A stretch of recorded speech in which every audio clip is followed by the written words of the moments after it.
आपको medical field, computer science और biology, all are actually nowadays they are multidisciplinary areas Okay. and integrated research area. Mhm.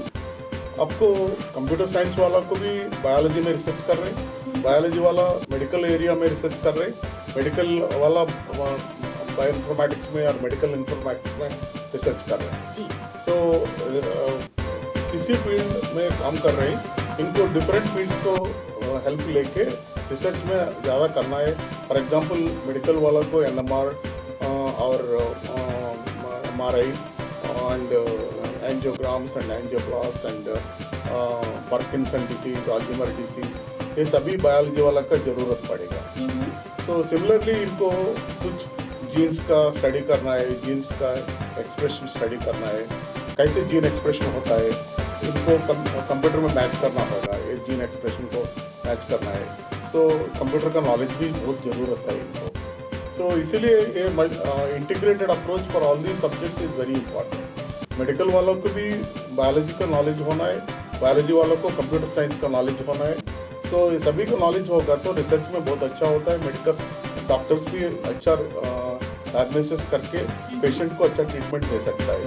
तो ज़रूरत तो है, but students को कुछ करने के लिए अभी तो बहुत लोग आदमी सोच रहे हैं इंजीनियरिंग में जाए तो बहुत सॉफ्टवेयर जॉब्स मिल जाएगा, और फार्मेसी में जाएंगे तो फार्मेसी इंडस्ट्री में जॉब्स मिल जाएंगे, बायोटेक्नोलॉजी में जाएंगे तो बायोटेक्नोलॉजी इंडस्ट्रीज में मिल जाएंगे.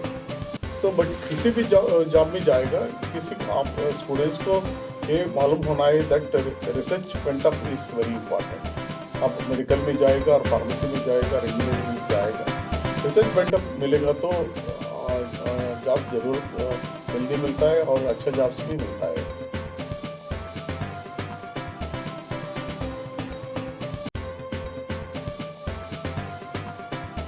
एक्चुअली मैडम, बायोटेक्नोलॉजी इंडस्ट्री पिछले 10 साल से या 20 साल से बहुत बड़ा हो गया. 20 साल का पहले बायोटेक्नोलॉजी का इंडस्ट्रीज भारत देश में और प्रपंच में बहुत कम इंडस्ट्रीज था. अभी तो देखेगा तो भारत देश में more than 2000 industries, biotechnology industries आते हैं. अभी आपको यूएस में देखेगा तो top 25 companies in US share market belongs to biotechnology area. Similarly pharmacy area भी, फार्मेसी इंडस्ट्री इंडिया बहुत स्ट्रांग था.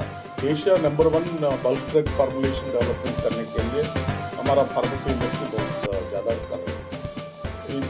मोर than 60,000 pharmaceutical companies are there in India, and we are our country is bulk drug capital था India world में. आपको Covid pandemic time में देखेगा तो vaccines develop करने के लिए सभी कंट्री ट्राई किया. India is one of the country which has developed 3 vaccines in a short period of time of 6 months. When compared with Russia, US and other countries, India is one among them, and which has really 3 companies have came forward with 3 vaccines, and they are very successful, and many vaccines has been exported to 39 countries in the world, and also our whole India has been provided with vaccines. So आपको संभाल होना है. India किसी से कम नहीं pharmacy में और vaccine development करने के लिए, और आपको देखेगा पैंडेमिक टाइम में बहुत लोग मेडिकल इक्विपमेंट और मेडिकल इम्प्लीमेंट्स को जरूरत पड़ा है. India self sustenance, actually Modi ji का इंकरेजमेंट से बहुत सेल्फ सस्टेनेंस कंट्री बन गया. सो बायोटेक्नोलॉजी में आपको देखेगा तो पहले आपको 10 साल का 30 साल का पहले हमारा वैक्सीन और हमारा एंटीबायोटिक थेरापेटिक्स बहुत कॉस्टली था. But after biotechnology, emergence of biotechnology, बहुत लोग कम सस्ता मिल रहा है. और even some drugs like erythropoietin drug actually पहले तो बहुत कॉस्टली था, अभी तो बहुत सस्ता में मिल रहा है. और इवन हेपेटाइटिस बी वैक्सीन पहले 10 साल का पहले it is very costly, more than 1800 rupees for एक डोज एक डोज में. अभी तो 18 रुपीज़ में मिल रहा है. So India is able to export to hepatitis vaccine to many countries in the world. So India has become self-sustenance in development of biotechnology products and also pharmaceutical products and bulk drug. India has become the Asia's biggest bulk truck production unit था.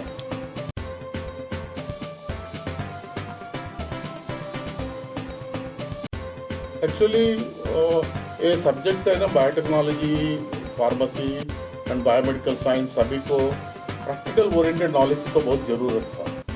सो theoretical part आपको शिक्षा दे देगा ना, इनको practical नहीं तो इनको student को अच्छा ट्रेनिंग नहीं होता है.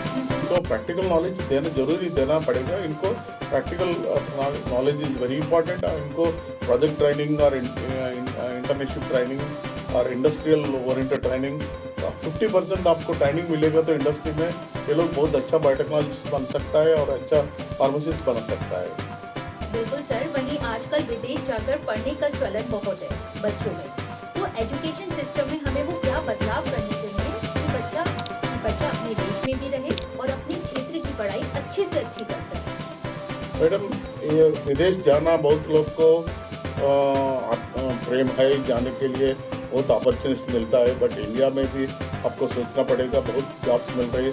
अभी एक बायोटेक्नोलॉजिस्ट हमारा student in India is earning more than 7 lakhs per month, and 10 lakhs per month in India also. Pharmaceutical science people also, they are earning more than 2 to 3 lakhs per month, and we are getting many good opportunities. And our medical practitioners in India में 5 लाख से 10 लाख, इनको 15 lakhs को मिल रही salary per month. अब बाहर जाएगा ना, सो बहुत प्रॉब्लम आ रही. तो इसीलिए थोड़ा आपको इंडिया में भी बहुत अपॉर्चुनिटीज मिल रही. फॉरेन जाने के लिए ज़रूरत नहीं, बट फॉरेन जाएगा तो ट्रेनिंग अच्छा मिलता है. और आपको इसका ट्रेनिंग लेने के बाद इंडिया फिर आ जाएंगे, वापस आए इंडिया को सर्व कर सकता है.